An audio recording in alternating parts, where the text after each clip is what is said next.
আজকের সভার আপনাদের প্রিয় মুখ, আপনাদের প্রিয় মানুষ জনাব আমিরুজ্জামান আজকের সভার সম্মানিত সভাপতি।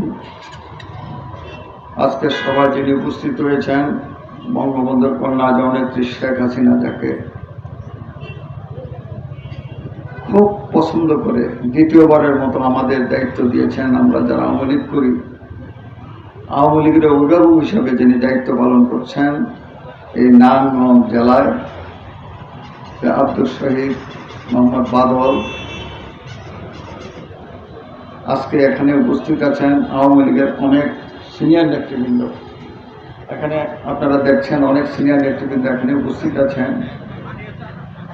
এবং আপনারা অত্র এলাকার গণ্যমান্য ব্যক্তি। আসসালামু আলাইকুম রাহমাতুল্লাহি ওয়া বারাকাতুহু। আমরা এমন একজন লোকের সম্বন্ধে আজকে আমরা এখানে দাঁড়িয়েছি যা স্মরণ করার জন্য, যিনি আমাদের সাথে খুব বেশি দিন বিচরণ করেন নাই। আওয়ামী লীগ করেছেন দীর্ঘদিন ধরে, কিন্তু আওয়ামী লীগের এই বন্দর উপজেলার দায়িত্ব পালন করেছেন অল্প কিছুদিন, কিন্তু এর মধ্যেই উনি আমাদের মন জয় করেছিলেন। আমি যখন ওনাকে এই উপজেলার সাধারণ সম্পাদক হিসাবে মনোনীত করি, তখন উনি নিজেও জানতেন না যে বন্দর উপজেলার এই সাধারণ সম্পাদকের দায়িত্বটা উনি পালন করতে যাচ্ছেন। আমি এই জন্য ওনাকে সেদিন পছন্দ করেছিলাম। আমি কেন জানি দূরের থেকে আমার মনে হয়েছে আমার সাথে আমার খুব গভীর একটা সম্পর্ক সেই সময় ছিল না। তো আমার কেন জানি মনে হয়েছে এই লোকটা আমাদের দায়িত্ব নিতে পারবে, আমার বন্দর উপজেলার আওয়ামী লীগের নেতাকর্মীদের দায়িত্ব উনি নিতে পারবে। আসলে আমরা সেদিন ওনাকে পছন্দ করে আমরা দায়িত্ব অর্পণ করলাম। বন্দর উপজেলার সমস্ত নেতাকর্মীরা ওনাকে দায়িত্ব দিলেন। এই দায়িত্ব পালনের মাঝখানে ওনার সাথে আমার আস্তে আস্তে একটা গভীর সম্পর্ক হয়ে ওঠে। এই গভীর সম্পর্কের ভিতরে আমি দেখতে পেলাম লোকটা অত্যন্ত সাদামাটা লোক এবং সহজ সরল, সত্যিই সহজ সরল, এবং তার মধ্যে কোনো বোর পেচ ছিল না। কোনো বোর পেচের কথা উনি বলতেও পারতেন না, করতেও পারতেন না। এত সহজ সরল মানুষ, আমি মনে করলাম যে এত বড় একটা অর্গানাইজেশন, গ্যাসের মতো এত বড় একটা অর্গানাইজেশন কিভাবে উনি চালায়, যার ভিতরে এত সরলতা। আল্লাহ তাআলা হঠাৎ করে আমি নির্বাচন করার কোনো পসিবিলিটি ছিল না, 1% পসিবিলিটি ছিল না। তো শেষের কথাটাই বলি, শেষে চেয়ারম্যান সাহেবরা সবাই মিলে আমাকে দায়িত্ব দিলেন। এমপি সাহেব অনুরোধ করলেন, পরে এমপি সাহেবকে আমি অনুরোধ করলাম বিশেষভাবে যে আমাদের ইয়াং জেনারেশনের সালাম চেয়ারম্যান, ওনাকে দায়িত্ব দেন। উনি ইচ্ছা প্রকাশ করেছিলেন এই চেয়ারম্যানের নির্বাচনটা করার জন্য।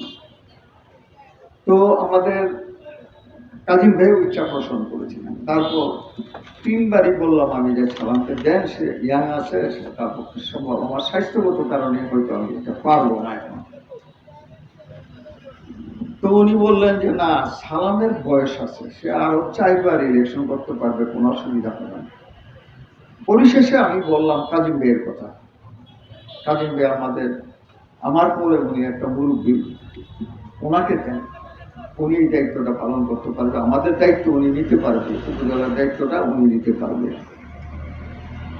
তো কাজিম ভাই উনি প্রকাশ করলেন এবং এমপি সাহেব বললেন না, কাজিম ভাই এখনো আমাদের দুজনের থেকে কবিয়ান আছেন, উনি আরো 2 বার 3 বার নির্বাচন করতে পারবে, কোনো অসুবিধা ইনশাল্লাহ হবে না। কাজিম ভাই নিজেও বললেন না ভাই, আমি অপারেশন করে এসেছি, আমার পক্ষে সম্ভব না। আমি এটা করে গেলাম। সেদিন আমি সত্যি একদম মাপ চাইলাম এমপি সাহেবের কাছে যে আমি নির্বাচনটা করবই না। আমার ইচ্ছা ছিল যে কাজিম ভাই হয়তো নির্বাচনটা করতে করবেন, কিন্তু যখন ওনারা সবাই অপারগতা করলেন, তখন আমি চিন্তা করলাম যে আমি একটু চিন্তা ভাবনা করে আমি জানাবো। তো পরে চিন্তা করে আমি চলে আসলাম ওখান থেকে। তো ওখান থেকে চলে আসার পর আমাকে কাজী ভাই ফোন করলেন, বললো যে ভাই, আমাকে ভাই বলে ডাকতেন, কোনোদিন বলে নাই যে রশিদ ভাই, আমার নামটা কোনোদিন উচ্চারণ করেন নাই, মানে এতটুকু সম্মান আমাকে করতেন। তা আমাকে বললেন, ভাই আমি আপনার সাথে একটু বসতে চাই, কথা বলতে চাই। ঠিক আছে, কালকে সকালবেলা আমরা একত্রিত হবো, আসেন। তো আমার অবশ্যই উপজেলায় উনি আসলেন। আমি ওনার খুঁজে খুঁজে এই অপারেশনটা আমি দেখলাম যে তার অবস্থাটা কি অবস্থা আছে। তো দেখার পর আমার মনটা, যে আমার এক চাচা এরকম এই ব্রেনে গিয়েছিল, তারপর ওই অপারেশন করে খুলিটা উঠে তারপর ব্রেনে স্ট্রোক করছিল। তো আমার ওই চাচা পরবর্তীটা বাঁচে নাই। তো ওনারটা দেখলাম না ওরকম না, ওরকম না, চামড়ার নিচে দিক দিয়ে একটা টিউমার, ছোট্ট টিউমার হয়েছিল, ওইটাকে অপারেশন করে নিয়ে আসছে।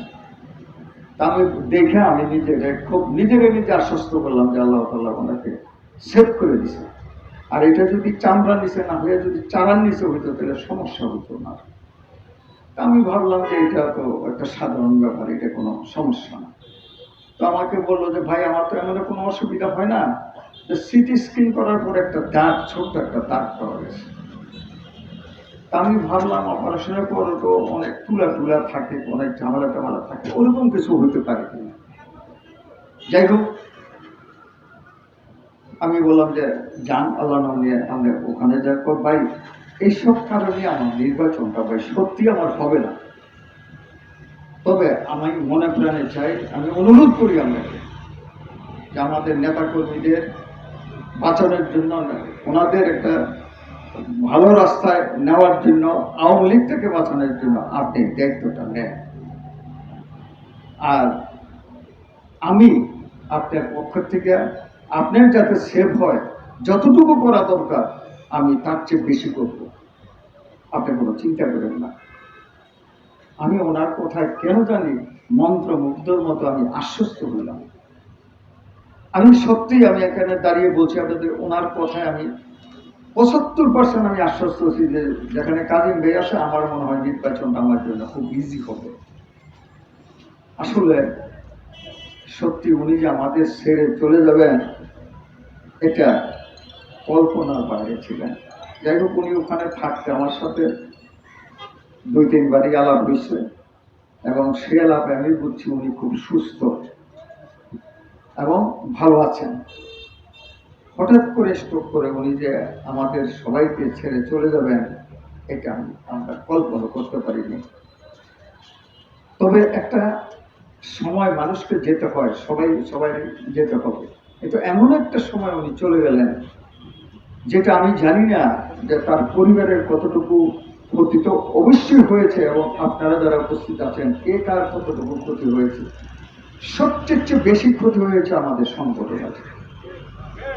সংগঠনটাকে এত ভালোবাসতেন, এবং সেটা উনি মুখ দিয়ে প্রকাশ করতে পারতেন না, ভাষা দিয়ে বুঝাইতে পারতেন না যে সংগঠনটাকে উনি কতটুকু ভালোবাসতেন। এবং ভালোবাসাটা আমি শিখেছিলাম। আর সত্য কথা বলতে আমি বলছিলাম ওনাকে, প্রায় সময় বলতাম কাছে রেখে, যে আপনি আস্তে ধীরে কাজ করেন এবং আমাকে কিছু অনুসরণ করেন। আগামী দিন আপনি উপজেলার চেয়ারম্যানও যাতে হতে পারেন, এবং এই উপজেলার যাতে সভাপতিও আপনি হতে পারেন, আমি সেই ব্যবস্থা ইনশাল্লাহ আমি করে দিয়ে দেবো, আল্লাহ তাআলা যদি আমাদের প্রতি রাজি থাকে। তো উনি এর প্রতি কোনো, ভাই আপনি যতদিন আছেন এই চিন্তা আমার মাথা নয়, কেন এই চিন্তা আমি করি না। এত ভালো লোক ছিলেন। যাই হোক, আজকে ওনার স্মরণে আমরা একত্রিত হয়েছি। আমরা একজন ভালো মানুষের জন্য আমরা এখানে একত্রিত হয়ে আমরা আজকে দোয়া প্রার্থনা করছি। আমার ওনার কথাটা যখন আসে, তখন আমার কণ্ঠ রোধ হয়ে আসে, কারণ ওনার কিছু কিছু স্মৃতি আমার মনে পড়ে, একজন সাধারণ সম্পাদক হিসেবে না। ওই যে বললাম, আমাকে কোনোদিনও রশিদ ভাই করে ডাকতেননি, উনি আমাকে ভাই বলে ডাকতেন। তো এই যে ওনার কতগুলি ব্যবহার, আমি ব্যবহারে মুগ্ধ হয়েছিলাম। যাই হোক, আপনারা এখানে আসছেন, আওয়ামী লীগের নেতা কর্মীরাও আছেন এখানে। আমি একটা জিনিস আজকে এখানে বসে এই বক্তব্য শুনছেন, এটাই বড় জিনিস না। বড় জিনিস হলো আপনারা যখন নামাজ পড়েন, নামাজ পড়ে আল্লাহর কাছে ওনার জন্য একদম খাস নিয়তে আপনার ওনার জন্য একটু হাত তুলে দোয়া করবেন আল্লাহর জন্য, আল্লাহ তুমি ওনাকে ব্যস্ত নসিব করুন এবং ভালো জায়গায় রেখো, এই কথাটা মনের থেকে বললেন, তাহলে ওনার আত্মার শান্তি পাবে। আমি আপনাদের দোয়া চাই, আপনাদের ভালোবাসা চাই এবং আপনারাও ভালো থাকেন, আমিও ভালো থাকি। আপনারা দোয়া করবেন যতদিন আপনাদের দায়িত্বে আছি। আমি হয়তো কাজিম ভাইয়ের মতো এত সহজ সরল এবং এত ভালো মানুষ হতে পারবো না, কিন্তু আমি চেষ্টা করব আপনাদের এই আওয়ামী লীগের দায়িত্বটা যতদিন আমার উপরে অর্পিত থাকে ততদিন আমি খুব সুষ্ঠুভাবে সুন্দরভাবে এই দায়িত্বটা পালন করার চেষ্টা আমি করে যাবো আল্লাহর মধ্যে। সেই প্রতিশ্রুতি আপনাদের দিতে পারি। পিছনে আমি তার প্রমাণ রেখেছি। আমি সততার সহিত, নিষ্ঠার সহিত এবং নির্বিঘ্নে আপনাদের দায়িত্বটা আমি পালন করব, এই প্রতিশ্রুতি আপনাদের কাছে আমি দিতে পারি।